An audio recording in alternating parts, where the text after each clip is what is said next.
પણ અમેરિકાએ 60 દિવસ માટે ઈરાનના ક્રૂડ ઓઇલ વેચાણ ઉપરથી પ્રતિબંધ હટાવ્યો છે।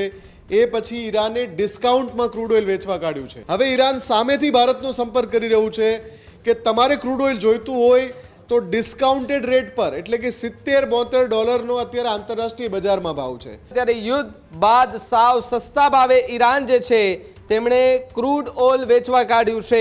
60 દિવસ સુધી ભારતને મળી શકે છે અતિ સસ્તા ભાવે ક્રૂડ ઓઇલ। કોઈ પણ જાતની વધઘટ જે છે તે પેટ્રોલ અને ડીઝલના ભાવમાં હાલ તો જે છે તે નથી દેખાઈ રહી। હજુ સુધી તમે અમારી ચેનલને સબસ્ક્રાઇબ નથી કરી તો અત્યારે જ ન્યૂઝરૂમ ગુજરાતને સબસ્ક્રાઇબ કરો, ફેસબુક અને ઇન્સ્ટાગ્રામ પર ફોલો કરો।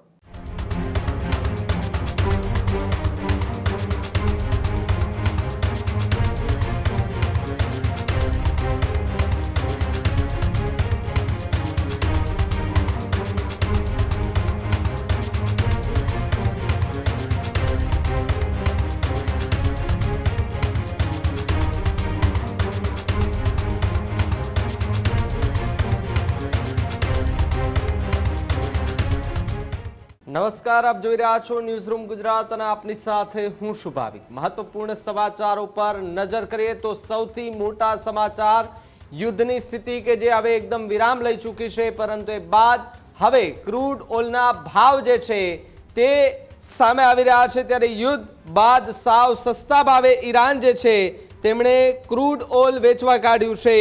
ઈરાને આંતરરાષ્ટ્રીય બજારથી પણ સસ્તું ક્રૂડ ઓઇલ વેચવા કાઢ્યું છે। ઈરાને $66 બેરલના ભાવે ભારતને પણ જાણ કરી। અમેરિકાએ સીઝ ફાયર અંતર્ગત 60 દિવસની છૂટ આપી છે, જે બાદ અત્યારે સૌથી મોટા સમાચાર કહી શકાય કે જે ઈરાની ક્રૂડ ઓઇલ પર અમેરિકાએ વેચાણ પ્રતિબંધ હટાવ્યો છે। 60 દિવસ સુધી ભારતને મળી શકે છે અતિ સસ્તા ભાવે ક્રૂડ ઓઇલ।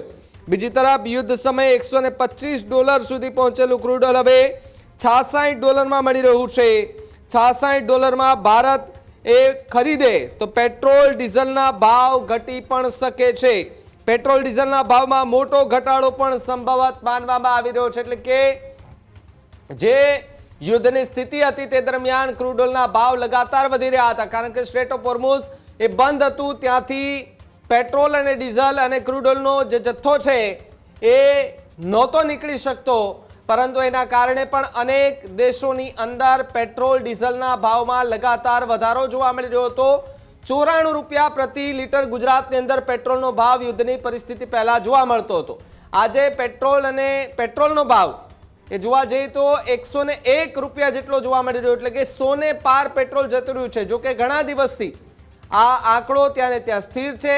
કોઈ પણ જાતની વધઘટ જે છે તે પેટ્રોલ અને ડીઝલના ભાવમાં હાલ તો જે છે તે નથી દેખાઈ રહી, પરંતુ આ એક મોટા સમાચાર કહી શકાય કે જ્યાં ક્રૂડ ઓઇલ સસ્તા ભાવે વેચવા માટે ઈરાને બહાર કાઢ્યું છે।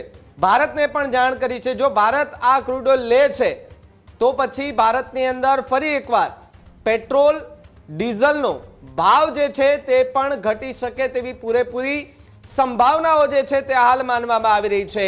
મુફદ્દલ ન્યૂઝરૂમથી જોડાયા છે। મુફદ્દલ, એક સમય હતો કે જ્યારે ક્રૂડ ઓઇલના ભાવ લગાતાર વધી રહ્યા હતા, ઈરાન પાસેથી ક્રૂડ ઓઇલ લેવા માટે કહી શકાય કે જે સ્ટ્રેટ ઓફ હોર્મુઝમાંથી જહાજો જે છે તે નહોતા નીકળી શકતા। આજે એ જ ક્રૂડ ઓઇલ $66 ની અંદર મળવા જઈ રહ્યું છે અને ભારતને પણ જાણ કરી છે પેટ્રોલ ડીઝલના ભાવમાં આગામી સમયમાં કોઈ ઘટ આવે તેવી સંભાવના।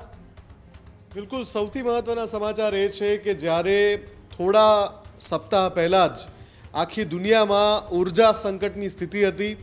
$125 પર બેરલ પર ક્રૂડ ઓઇલ મળતું નહોતું। $125નો ભાવ થઈ ગયો છતાં પુરવઠો પહોંચતો નહોતો। ઘણા બધા દેશો એણે નિયમો લાદવા પડ્યા હતા, પ્રતિબંધો લાદવા પડ્યા હતા। ભારતમાં પણ સીમાઓ, મર્યાદાઓ બાંધવી પડી હતી કે આટલું જ ડીઝલ વેચવું ને આટલું જ આ ઈંધણ આપવું। આ પ્રકારની પરિસ્થિતિ બાદ હવે અત્યારે સ્થિતિ એ પહોંચી ગઈ છે કે જેવું સીઝ ફાયર અમલી બન્યું છે, વાતચીતની જે દાવાઓ થઈ રહ્યા છે, આમ તો ઈરાન અમેરિકા રોજ લડી જ રહ્યા છે, પણ અમેરિકાએ 60 દિવસ માટે ઈરાનના ક્રૂડ ઓઇલ વેચાણ ઉપરથી પ્રતિબંધ હટાવ્યો છે।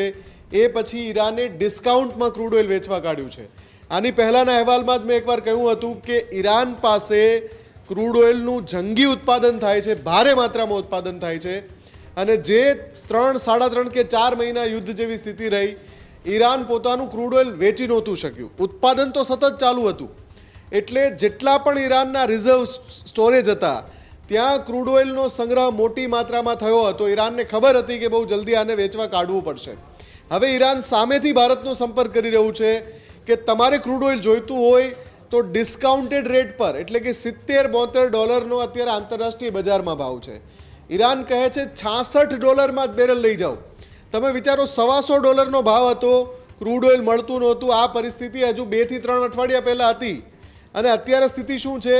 $66 ઈરાન સામેથી સંપર્ક કરી રહ્યું છે ભારતનો કે તમારે જોઈએ એટલું ક્રૂડ ઓઇલ લઈ જાઓ. એટલે આ ખૂબ જ અગત્યની પરિસ્થિતિ છે, જ્યાં ભારત સરકારના નિર્ણય ઉપર બધું નિર્ભર કરે છે કે આગામી સમયમાં પેટ્રોલ ડીઝલના ભાવ ઘટશે કે કેમ. કેમ કે ભારત ઈરાન સહિત મિડલ ઇસ્ટના જે દેશ અત્યારે ક્રૂડ ઓઇલ સસ્તું આપી રહ્યા છે એની પાસેથી કેટલું ખરીદે છે એની ઉપર આખી વાતની નિર્ભરતા છે.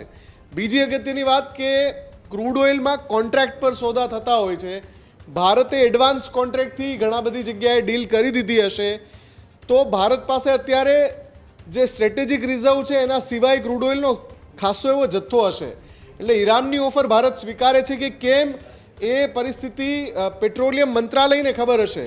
પેટ્રોલિયમ મંત્રાલયના સચિવ સ્પષ્ટતા કરે તો ખબર પડશે.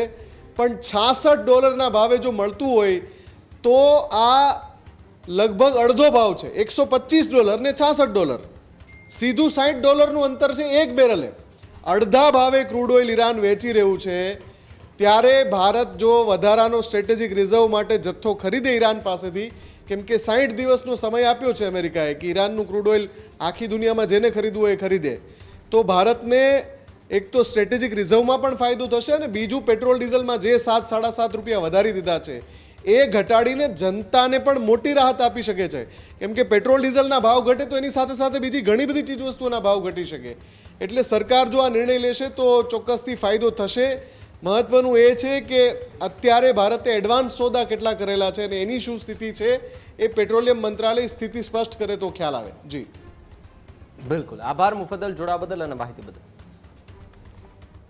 ખેડૂત ભાઈઓ છે ખેતરમાં ડ્રોન ઉડાવતા હોય છે ત્યારે આપણે એક પ્રશ્ન સતાવતો હોય છે કે જે આપણે અત્યાર સુધી જીપીએસ ટેકનોલોજી વાળા ડ્રોન વાપર્યા છે, જેથી કરીને મોબાઈલ ટાવર છે અથવા તો હાઈ ટેન્શન લાઈન પસાર થતી હોય, કોઈ વૃક્ષો હોય, ત્યારે જે જીપીએસ ટેકનોલોજી વાળા ડ્રોન છે એમાં ટકરાય અને ટ્રેસ થાય છે.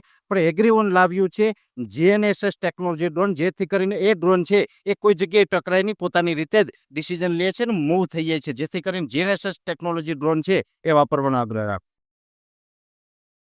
હજુ સુધી તમે અમારી ચેનલને સબસ્ક્રાઇબ નથી કરી તો અત્યારે જ ન્યૂઝરૂમ ગુજરાતને સબસ્ક્રાઇબ કરો, ફેસબુક અને ઇન્સ્ટાગ્રામ પર ફોલો કરો.